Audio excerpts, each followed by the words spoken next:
Hello, welcome to Season 9 of The Horrific Podcast. We're two friends who live in different places but share a love for scary movies. The theme of this season is 100 Years of Horror. We're going to watch two horror movies from every decade, from 1920 to 2020, in chronological order. We want to see where horror came from, how it's changed, and maybe even make some predictions about where it's going. If you want to see the full list of movies we'll be reviewing this season and follow along, then check out our website at thehorrific.com. Thanks for joining us, and we hope you enjoy the episode. We are recording The Thing from Another World. I feel like I must have added this one to the list because this was our first sci-fi horror in our 100 Years of Horror season, and I was quite pleased. Yeah. It was a little bit longer than what we've been doing, but I'll let it slide because it still wasn't too long. But it was one of the ideas with this is we want to see like where monsters come from, monster horrors or like vampire horrors, or Dracula. And The Thing is something we've done in the past, and I thought it'd be kind of cool to try to watch one of the originals with it. Yeah, and there was definitely less overlap than I expected. And in reading about it a little bit, I heard that I think The Thing is actually closer to like the short story that this was based on, or the novel that it was based on, which was interesting. Just that, they were using it as inspiration way back when it was like closer to when it came out. But really, even back then, when you say based on, it really just kind of means might have got some ideas from. Yeah. I still want to live by that rule. Yeah, I like it. Mm-hmm. This podcast, based on Radiolab. Yeah. Sponsored by HelloFresh. But yeah, it was fun. And this one, so we mentioned the movie that we watched before, I Walked with a Zombie, was an RKO radio picture. And this one was as well, but I noticed it also had a logo from Winchester Pictures Corp. Yeah, which is Howard Hawks, the producer of the film's company. Yeah, and I tried to find more information about that because I was really intrigued about like Winchester getting into movie making, and I really expected a lot more rifles in this one. Yeah. But yeah, there was very, very little information about it that I could find, at least. I think that's Howard Hawks' middle name was Winchester. Oh, yeah. Okay, gotcha. Yeah, that's his middle name is Winchester, so that was like his production company, I guess. Gotcha. Yeah. Well, yeah. Anyway, I also have been doing some reading about the Winchester Mansion from like the gun maker. Yeah. And I want to write a short story about it. We'll get into that later. This is going on too long. Well, what happened to that? I thought we were going to watch it one of the last seasons that we did. Yeah, I don't know. We need to. I blame our wives. Oh, yeah, obviously. Yeah. For most things that we do wrong in life. Just joking. Absolutely. I will introduce this movie, then you can do your fun facts, and then we will get into the otherworldly details. In 1951, RKO Radio Pictures brought us The Thing from Another World. This sci-fi horror movie is based on a 1938 novella called Who Goes There, and tells the story of a close encounter with the occupant of a crashed flying saucer near the North Pole. Though The Thing from Another World has many horrific elements, it is most commonly regarded as a masterful work of science fiction, appearing on many lists of best movies in that genre. In 2001, the Library of Congress added it to the National Film Registry due to its cultural significance. It can currently be rented for streaming on Amazon Prime Video. So, this movie had James Arness play as the Thing, as the monster. And James Arness is really big from, he's a famous actor, but he was really big from like Gunsmoke. This ties in my opinion, to Howard Hawks. Howard Winchester Hawks, who produced some of my favorite westerns, for the record. Red River, Rio Bravo, El Dorado. Rio Bravo and El Dorado, basically the same movie, along with Rio Lobo, which Howard did as well. Like, it's legit the same story. Yeah. But regardless, he was a producer on this. Howard was a producer on this film, and even though he wasn't the director, a lot of people said that they felt like he directed it either from his presence on the set to even like his style being used. Now the actual director said that he was inspired by Howard, but I mean, who are we fooling? You know what I mean? Yeah. I know. So James Arness, though, apparently he was relatively a little embarrassed from this role, and he didn't even show up at the premiere. Huh. He had enough of it. Which, this is just a weird fact, not weird, but a fun fact about James Arness. He is 6 foot 7 inches tall, which makes sense that he was the Thing. Now the makeup for him, though, apparently this was like, it took forever for them to come up with like what the alien should look like, which I think is kind of funny because in my opinion it was just Frankenstein. Yeah. Right. You know, like a little bit like with a bald head, but supposedly it took a while to come up with. But I don't know if that's true or not. But yeah, this is obviously, you know, the Thing, which we've done in past season. This is the main influence, this or the book, whatever you want to say,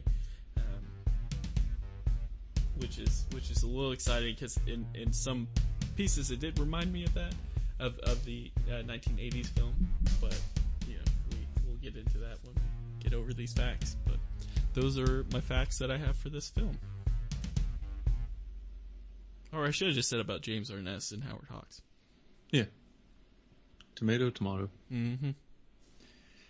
This one, it was kind of weird because in general it reminded me a lot of what I'm used to seeing in some of the old like 50s and 60s sitcoms. Just sort of like the style of the acting, the way that the shots were set up, the film quality and camera and everything. But there were also a few random scenes that just seemed like super washed out and terrible from a film quality perspective. Did you notice that? I noticed when it was like snowy, or like towards the end when the monster's like running away, it definitely looked like it was like a scaled shot. Mm-hmm. And I also kind of chalked, I did, but I felt like I kind of chalked it up to like, oh, they're trying to film like snow in black and white. But I don't know if I necessarily noticed it when they were indoors that much. But yeah, it was only a couple of scenes, but it was almost to the point that I wondered, like with one of the what was it, Vampire, or one of the ones we watched before, it had the disclaimer in the beginning about how it had to be recreated from, you know, films from different places because a lot of the originals had been destroyed. Yeah. And I almost wondered if there were some like less well preserved slices of the film that were compiled together for this or something, because it was like that stark to me. Like, oh, gotcha. Like even the faces seemed like just completely washed out by the light. It was kind of weird. Yeah, so, I didn't necessarily but most notice of it I thought was good. And I feel like I have been paying attention since we had that. Was it Vampire from the 40s that was like super good quality? One of the ones that we did from the 40s was like super great quality, and I feel like I've noticed it since then. Like with black and white, like if they could have done it in the 40s, why can't you do it now? But I don't know if I necessarily caught it on this one. But I did like rent the high def version, if that makes a difference. Yeah, may have. But yeah, and it's just, that's one thing that stood out to me a lot in this season is watching these old movies. It's like I didn't realize how different clarity could be in black and white. And like the richness almost of like the color even between the blacks and whites and grays and everything. It really has been interesting to watch it like get better over time. Yeah. I think that's been the most like exciting thing from this is seeing the quality get better, seeing the acting get better. I'm curious if we're take a dip, you know, in the 60s or late 60s and 70s, even 80s maybe. But that's been one of the cool things is to see where it's come from, and so far we could see like the quality is definitely getting a lot better. Yeah, and this one definitely felt a little bit more like Hollywoodized. Like I felt like in the beginning, everybody kind of has a bit. Like, there's the guy that's really into girls, and all his lines are about how into girls he is. And then there's the captain that says no one tells him anything and always tells them to close the door. Like, it's like developing these kind of like tropes of characters that are almost kind of more, I don't know, caricatures, or like the common thing that you see in Hollywood movies over and over, that like kind of makes you comfortable with watching the movie and feel like you know what's going on and everything. And so I really wasn't sure what to expect from this one after the first 20 minutes or so, because it really felt more like an episode of MASH than it did like a horror movie. I think for me it was, so the 50s, I think they consider that like the golden age of American television, right? So that's like, where you have like the Leave It to Beaver, like almost like the American propaganda stuff. This is what good, clean American living looks like. Yeah. And I wondered like if we were going to get into that with the movie. I didn't necessarily notice it. I did notice like there were like like you were saying, the caricatures that's being developed, and the weird, like, is it a relationship, is it not, like, just strange like thing that I'm actually kind of used to from westerns. Like, you never knew like who was dating who, like in El Dorado or Rio Bravo, whichever.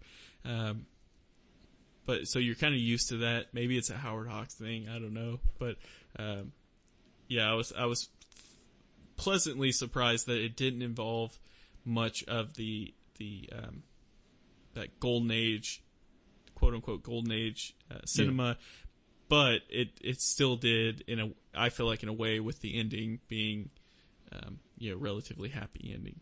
Do you know what I mean? Yeah, like that's true. Yeah, I felt like, so all in all, this one felt like a very Hollywood movie to me, but it did have some things that I thought were a little bit subversive too, which I'm curious about, because in reading about it, I didn't see anything about like controversy or anything, and maybe it's just because horror movies aren't taken seriously enough in pop culture in most of history to like be controversial. But like I felt like they did a lot of explaining about like the physics and the science of what was happening. Like, it seemed like really dedicated to lots of dialogue explaining how things worked, like the tissue of the alien skin and stuff. And that just, it was weird because none of the horror movies that we watched so far had anything to do with science. It's all, I mean, maybe like Bride of Frankenstein, but even at that point, it's like, oh yeah, we're using lightning to somehow turn dead corpse parts into life. And and it's not, it almost like, and something that I was reading was talking about this being, like post World War II, we're in the nuclear age, like science is a new, hot buzzy topic. There's been lots of advances and breakthroughs from that were sort of developed as part of the war and then commercialized afterwards and everything. And so I guess maybe that it was buying into that a little bit, but it really took me back, because I remember talking in several of our previous episodes how a lot of these felt like kind of subversive from a religious aspect, in that, the scary part of it was the idea of like going to hell, or, your soul being captured, or, life beyond death and all of this stuff that was definitely more in like the supernatural or religious sphere. Whereas this is the first one that we watched that feels like very much grounded in like explaining how all this could happen from a scientific perspective. And so that seemed like a big shift or a big contrast to me. Yeah, I think I kind of personally felt that it was like how we would deal in a situation like that, in a way, as in like you do have like the leaders who's going to take control and all that. There was also like a couple lines in the movie which I'm not going to quote, but there were a couple lines in there where they like jokingly made fun of like becoming like a captain or a lieutenant or what. Like they made some like jokes. I have one of the examples was the guy says they'll probably make you a general for destroying evidence that they were wrong after they accidentally blow up the UFO. And that's what I mean when I talk about there's some like subtly subversive stuff. Again, it's talking about, the inefficiency of the military, or, how the big government is big and regimented and not run by people that understand what's going on and everything. Yeah, and that's the main thing. It's like, whoa, like for 1950s, like that's pretty surprising. Like, I don't know if the guy who wrote this was pretty like bitter. Maybe he was in World War II or something, but man alive. Yeah, right. It was just like kind of a different way of thinking, that. Yeah, it wasn't like that super serious, fall in line, we have it all figured out, type of thing. But I also got really excited that there was a Professor Voorhees in this one. Yeah. That's like Jason's grandpa. Right. It was, I love the I love the little influences, you know where they came from. Yeah. Yeah. And then, I guess going back, the general premise of this was you've got this crew of scientists and military near the North Pole, and they have discovered, these weird, signals, readings, whatever. They go to investigate. They find where what appears to have been a UFO crashed, melted through the ice, then the ice refroze on top of it. They try to blow it out with dynamite or something. And who would have guessed it blew it up? But they did find like the alien who had been driving it frozen in the ice nearby. So they cut him out, and then they accidentally thaw the ice block, and then he gets out and then sort of like terrorizes their base. And then they have to try and figure out a way to beat him. And so it's kind of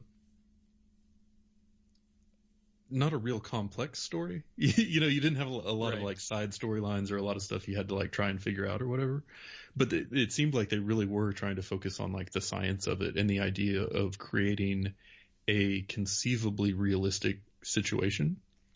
And so it really wasn't at all playing on like superstition. It was more on just like, you're going to try and say this could never happen, but here's all the reasons why this could, or, like we don't know what's in outer space, and here's a bunch of speculation about what it could be.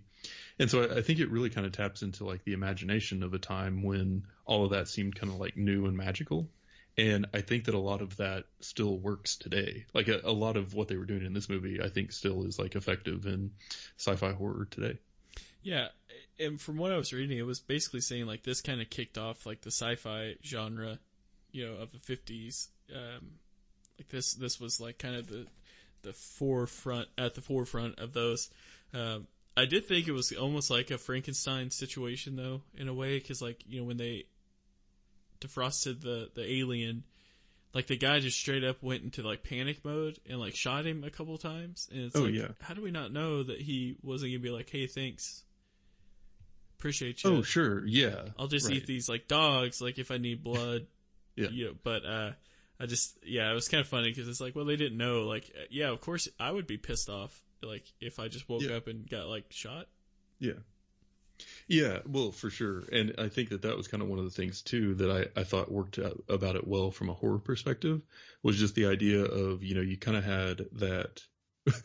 It kind of reminded me a little bit of Mars Attacks, in that you had the scientist who was, like, super excited. And he's like, oh, yes, we can get so much knowledge from him, and he's this super advanced creature, and everything. And then when he finally has his chance to, like, confront him and try to communicate, he just, like, throws him across the room. Yeah. I laughed out loud at that part. I loved it. Yeah, gets the backhand. Yeah. Well, hey, it is what it is, Yeah. It was also, like, there were just some, like clever things that happened, but also, like, you could tell it was a Hollywood film, and for example, when they decide that they're going to light this alien on fire, and they do it indoors with like, the kerosene and the flare, and it's just like, how did that not just like catch everything on fire and like? Well, it caught a lot of stuff on fire.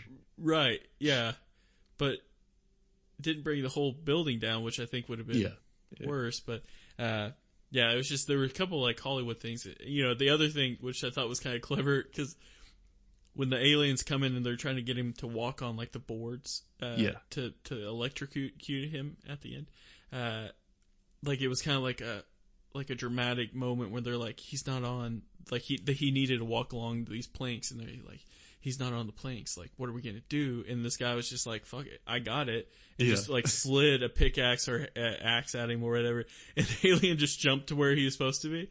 It's like, that's a perfect, like, in my perfect world. Like, that's a perfect solution. Like, you got That's a how it problem. goes He's down. just like, Yeah. screw it. I'll throw something at it. It worked. And then, they were Yeah. able to move on from the issue. But, I just, sometimes I miss like those easy, like, Hollywood fixes that you don't have to have someone that sacrifices their life to, the hero. Yeah. This one did, one thing I will say in praise of this movie was it had an absolutely textbook jump scare when they're in like the greenhouse or whatever, and he walks over and opens the door and the monster's just like standing there right in his face, and it's like super dramatic and everything. I love that. I feel like that is an exact excuse me. I feel like that is an exact implementation of a formula that has served the genre well for many, many decades. Yeah, for sure. And, one thing that I found kind of terrifying about that, besides, the jump scare, was when the alien, like, gets his hand stuck in the door and he pulls it out, like, it kind of breaks part of, like, the door frame. Mm-hmm. And I think for me, like, even if that wasn't on purpose, for me, seeing that happen, it's like, this dude can, like, tear anything, anything apart. He can get in, so like that added a little bit, it was a little bit more terrifying because like he just ripped part of this frame out. Yeah. It was just, a little second that it was in there, but, regardless, pretty interesting. Yeah. Yeah. I liked a lot about how they showed the monster and we've talked about this with a lot of these older movies where keeping it in the shadows or, like kind of only on screen when he's like moving quickly is a good way of not really giving the audience time to focus on like the makeup or the details. So it's more just like kind of the impression of it or the silhouette or the outline or whatever. And you don't really have a lot of time to like focus in on like how it looks fake or what they didn't do a good job of or whatever. It's more just kind of fitting it into the scene and the energy and the movement of the scene so that you get like the scare without being distracted by the implementation. And I really like that. I mean, I feel like what we've seen of the best old horror movies have done that well. Yeah. Another thing I noticed about this is it definitely, like, you can tell, like, the 1981 version of The Thing, like, there was just a lot of similarities between the sets where it almost made this movie feel a little bit more similar for me because, like, I felt like the indoor, like, settings, even some of the outdoor, was definitely, you could tell, like, influenced by, which makes sense. Especially just kind of the visuals of it. Yeah, but it definitely reminded me of it, and I don't know if it made me enjoy this film a little bit more because I was like already used to what they were looking at, or if I was just kind of excited, like, oh, I remember this from The Thing, things like that. But it was definitely, there's like that common slate that I was part of while watching the whole film. It was one of the few times I think where watching the remake first.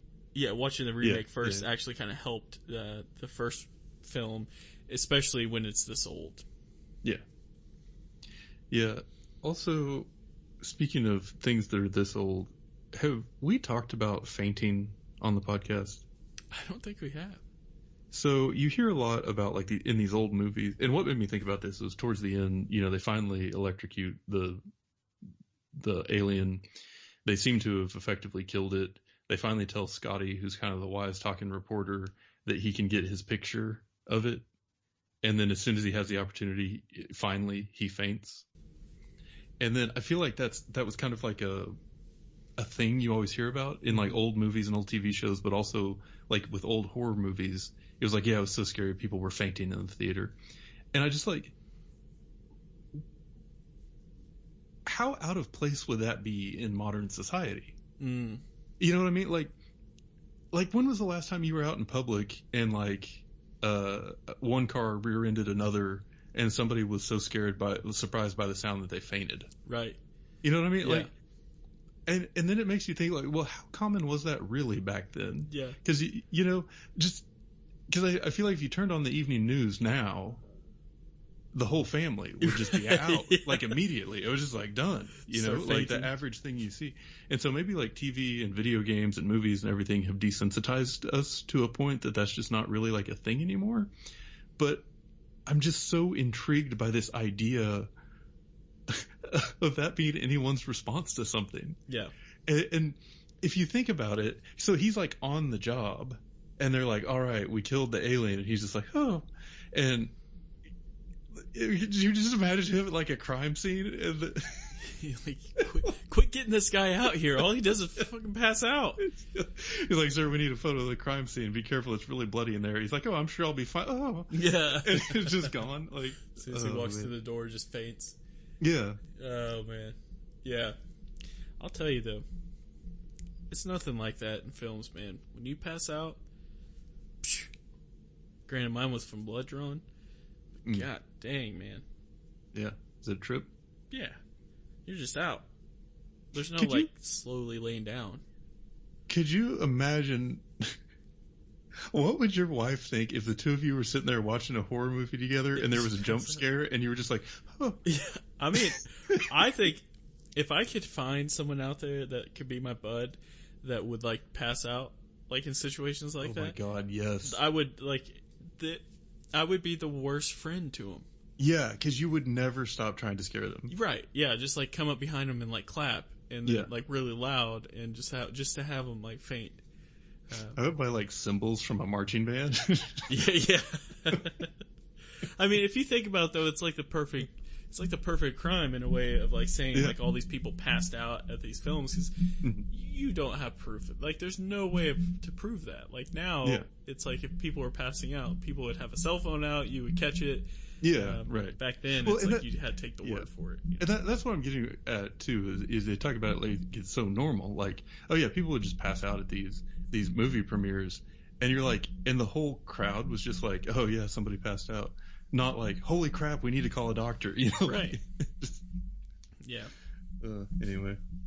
But yeah, so the only other thing, no, sorry, I took us way off course. I like The only other thing I had in my notes was I was really intrigued by the news report at the end. Like, you got to hear the spin Yeah. that he put on it. And it, kind of ended with watch the skies everywhere, keep looking, keep watching the skies. Sure, whatever, that's like the nice little button on ending. Like, maybe it means that there will be a sequel. Maybe it means there are more aliens coming. But what was more interesting to me was just the way that he narrated it back to the world about how, after all of these, kind of shots and lines about the military being disorganized or whatever, it's like, oh yes, our brave servicemen, saved us, saved the world. In fact, these heroes, and it almost like poked fun at that reporting in a way that I would absolutely not have expected from a movie in the 50s. Right. Yeah. I mean, that's kind of tying into like the military quips that they were saying earlier too, exactly. where it's like, are these people just sliding in like things that kind of like maybe pisses them off, or like. Yeah. Probably. Where is this coming from? Yeah. Do you think some military general was watching this? And he's like, hey, I think he's talking about me. And then later on, he was just like, why, that son of a... Oh. Yeah, yeah. Just got so mad he passed out. Absolutely. I bet that's the case. Yeah. That son of a gun. That's so great.